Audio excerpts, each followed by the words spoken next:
Sir आपका order. अंदर आओ, जल्दी से ना अपने कपड़े उतारो। पागल हो गए हो क्या? बदतमीजी है ये, पुलिस को कंप्लेंट कर दूंगी मैं तुम्हारी। नहीं यार, पुलिस को मत बुलाओ। I am sorry. वो क्या है ना, मेरे ना बॉस आने वाले हैं, बस तुम जल्दी से कपड़े उतार दो। अरे तो बहुत सारे, तो मैं अपने कपड़े क्यों उतारूं? एक मिनट, मैं ना सब कुछ तुम्हें शुरू से समझाता हूँ। दरअसल क्या है ना, मेरे बॉस ना ऑफिस में से 4 लोगों को अमेरिका भेज रहे हैं और गलती से ना मैंने वो फॉर्म भर दिया, लेकिन अमेरिका उन्हें ही भेज रहे हैं जिनकी शादी हो चुकी है, और मेरी तो शादी भी नहीं हुई है और ना ही मेरी कोई बीवी है।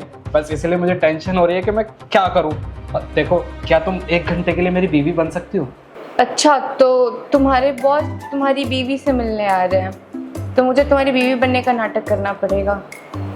तो बदले में मुझे क्या मिलेगा? अरे बदले में जो तुम बोलोगी वो मिलेगा। पैसे लगेंगे। पैसे? ठीक है, 5,000 रुपये दे दूंगा। ओ हेलो, इतने कम पैसे में काम नहीं बनेगा, पूरे 10,000 लूंगी। 10,000? 10,000 तो नहीं यार, एक काम करते हैं ना, तुम्हारी ना मेरी 8,000 में डन करते हैं। चलो ठीक है, डन। 8,000 में डन करते हैं। गुड। ये लो, ये ड्रेस पहनो और जल्दी से ना तैयार हो जाओ। पर मेरे पैसे? पैसे ये लो, ये लो। ठीक है, कहाँ चेंज करना है? अरे यहीं पे कर लो ना यार। क्या? देखो, बदतमीजी के 2,000 एक्स्ट्रा लगेंगे। ठीक है, ये लो, पूरे 10,000 रुपये हो गए। एक काम करो, पूरा कमरा वहां पे जाके चेंज कर लो और जल्दी से ना तैयार होके आना। ऐसा ना हो बॉस को शक हो जाए। तुम जल्दी से जाओ, तैयार होके आ जाओ। ठीक है।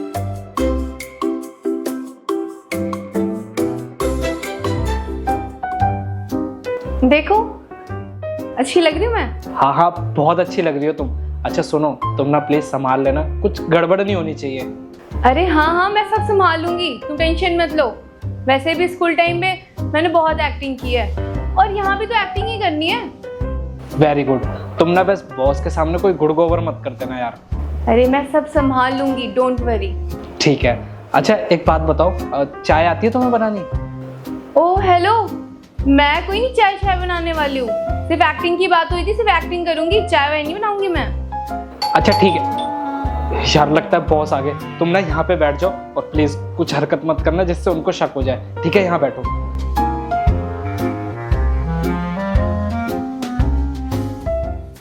लगता नहीं है। क्या नहीं लगता सर? लगता नहीं है तुम शादीशुदा हो। क्यों नहीं लगता सर? मैं बैठा तो हूँ, ये मेरी पत्नी, मैं इसका पति। मतलब इस घर को देखो यार, इस घर में एक भी फोटो नहीं है तुम्हारी दोनों की। किसी को कैसे पता लगेगा कि तुम लोग शादीशुदा हो? दरअसल सर क्या है ना कि मेरी बीवी ने ही मना किया है हमारी तस्वीर लगाने के लिए। इसका मानना है कि नेगेटिविटी आती है और नजर लग जाती है। अब प्यार जो करता हूँ सर, इससे माननी पड़ती है बातें। अच्छा, बाय द वे शादी को कितने साल हो गए? 2 साल। 3। 2 या 3? दरअसल सर शादी को तो 3 साल ही हुए हैं। दरअसल 1 साल ना हमने डेट किया था और 2 साल हमारी शादी को हो गए। ये शादी गिनती है और मैं प्यार गिनता हूँ, बस ये बात है। बाय द वे आपकी वाइफ का नाम क्या है? जैस। प्रीत। जस या प्रीत? सर इसका नाम जसप्रीत है सर। हाँ, प्यार से मुझे जस बुलाते हैं। अच्छा, एक काम करते हैं, मैं ना कुछ वेरिफिकेशन करूंगा ताकि तुम्हें अमेरिका जाने में आसानी हो सके, क्योंकि मैं नहीं चाहता कि कुछ गलत लोग जो है वो अमेरिका चले जाएं और फ्रॉड करें, क्योंकि पिछले साल कुछ लोग नकली बीवियां लेके आ गए थे, तो उससे हमारी कंपनी का नाम खराब होता है। वैसे ये तुम्हारी बीवी है ना? अरे हाँ सर, ये मेरी बीवी है। आप देख नहीं रहे हो, इसने मंगलसूत्र भी पहना हुआ है और सिंदूर भी लगाया हुआ है। आप मुझ पे शक कर रहे हो सर? नहीं, मैं तुम पे शक नहीं कर रहा यार, ये तो एक प्रोसीजर है जो करना पड़ता है पूरा। एक्चुअली तुम्हें देख के लगता नहीं है कि इतनी खूबसूरत लड़की तुम्हारी बीवी होगी। वैसे बाय द वे आप बहुत सुंदर हो। वैसे सर एक बात पूछूं, हमारी कंपनी में बहुत से लोग अनमैरिड हैं और वो काम बहुत अच्छा करते हैं। आप बस बाहर मैरिड लोगों को भेज रहे हैं, अनमैरिड लोगों को भी तो भेज के देखिए ना, कैसा रहेगा? मुझे पता था तुम ये क्वेश्चन जरूर करोगे। एक्चुअली पिछले साल ना हमने कुछ अनमैरिड लड़कों को ऑफिस की मीटिंग के लिए लास वेगास भेजा था। तो उन्होंने वहां पर मीटिंग के बाद ड्रिंक्स की और कैसीनो वगैरह में जाकर के थोड़ी बदतमीजी की और उससे कंपनी का नाम खराब हुआ। लेकिन अब मैं ये नहीं चाहता कि इस बार भी वही गलती दोबारा हो, इसलिए इस बार कंपनी ने डिसाइड किया है कि हम सिर्फ और सिर्फ शादीशुदा लोगों को ही वहां भेजेंगे, जिससे हमारी कंपनी की साख जो है वो खराब ना हो। बाय द वे, तुम तो ऐसी कोई हरकत नहीं करोगे ना? अरे सर, मैं ऐसा क्यों करूँगा? आपको तो पता है मैं शादीशुदा हूँ, मेरी बीवी है, तो आप ऐसे सोच भी कैसे सकते हो सर? इसीलिए हम लोग इस बार शादीशुदा लड़कों को भेज रहे हैं, जिससे हमारी कंपनी का नाम खराब नहीं होगा। और हाँ, एक बात और, तुम्हारी सैलरी भी डबल हो जाएगी और तुम अपनी बीवी के साथ अमेरिका भी घूम लोगे। आपने जान बचा ली इसकी। और हाँ, ऑलमोस्ट वेरिफिकेशन पूरा हो चुका है, लेकिन एक वेरिफिकेशन के लिए ना तुम्हें कल अपनी बीवी के साथ ऑफिस आना होगा, क्योंकि वो वेरिफिकेशन ऑफिस में ही होना है। ऑफिस क्यों सर? भाई, वो वेरिफिकेशन ऑफिस में ही होना है। अपनी वाइफ को लेके कल ऑफिस आ जाओ। कोई दिक्कत है क्या आप लोगों को ऑफिस आने में? नहीं सर, कोई प्रॉब्लम नहीं है, मैं आ जाऊंगा इसको ऑफिस लेके। ठीक है राहुल, फिर कल ऑफिस में मिलते हैं, मैं चलता हूँ। ठीक है सर।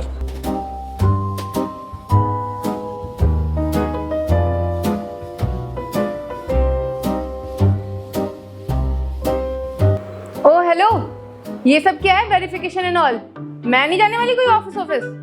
तुमने सिर्फ बोला था एक्टिंग करने के लिए और एक्टिंग हो गई मेरी। अब मैं जा रही हूँ यहाँ से। हाँ ठीक है, तुम्हें ऑफिस नहीं जाना है वो तुम्हारी मर्जी है, और वैसे भी मैं तुम्हें फोर्स नहीं कर सकता। जितना तुम्हें करना था मेरे लिए तुम उतना कर चुकी हो, अब तुम जा सकती हो। तो फिर तुम अमेरिका कैसे जाओगे? शायद मेरी किस्मत में यही है, पहले माँ बाप चले गए, फिर दादी, और अब देखो ना, इस घर में मैं पूरा अकेला हूँ। और मैंने सोचा था कि बाहर सेटल हो जाऊँगा, कुछ कर लूँगा, थोड़े पैसे जोड़ लूँगा, पर शायद मेरी किस्मत में यही लिखा है। खैर छोड़ो, कोई बात नहीं, तुमने मेरी इतनी हेल्प की उसके लिए थैंक यू सो मच। तुम अब जा सकते हो। अच्छा, एक बात बताओ, इस पूरे घर में तुम अकेले रहते हो? तुम्हारा अपना कोई नहीं है? हाँ, इस घर में अकेला ही रहता हूँ मैं। कहने को तो हूँ इस घर का मालिक, पर हूँ अनाथ, बस इसीलिए। छोड़ो, तुम क्या ही करोगी जान के। अच्छा, अगर मैं तुम्हारे ऑफिस चलूँ तुम्हारे वेरिफिकेशन के लिए तो? तुम मेरी हेल्प क्यों करोगी? और वैसे भी सुना नहीं तुमने बॉस ने क्या कहा कि मेरी बीवी को मेरे साथ अमेरिका जाना पड़ेगा, और तुम थोड़ी ना मेरी बीवी हो, और ये मुंबई थोड़ी ना है जो गए और वापस आ गए। और वैसे भी तुम्हारे माँ बाप थोड़ी ना मेरे साथ तुम्हें भेजेंगे, तो इसलिए थैंक यू सो मच, तुमने मेरी जितनी मदद की। वैसे मैं एक बात बताऊँ, मेरा भी कोई अपना नहीं है, मैं अनाथ हूँ। मैं एक अनाथ आश्रम में पली हूँ। जब वहाँ से बाहर निकली अपने पैरों पे खड़े होने के लिए, तो दुनिया वालों ने हमेशा मुझे गलत नज़रों से देखा और हमेशा फ़ायदा उठाने की कोशिश की। पर आज जब मैं तुमसे मिली, तुम बाकी लोगों से बहुत अलग लगे मुझे। इनफैक्ट तुमने मुझे काम के पैसे भी दिए और तुमने कुछ मिसयूज़ भी नहीं किया मेरा। अगर तुम्हारे साथ मुझे अमेरिका जाने का मौका मिलेगा तो मैं ज़रूर जाऊंगी। और वैसे भी मैंने सुना है अमेरिका बहुत अच्छी कंट्री है और बहुत सुंदर भी है। मैं तैयार हूँ तुम्हारे ऑफिस चलने के लिए, और मुझे खुशी होगी कि मैं तुम्हारे काम आऊँगी। अरे वाह, ये तो बहुत अच्छी बात है।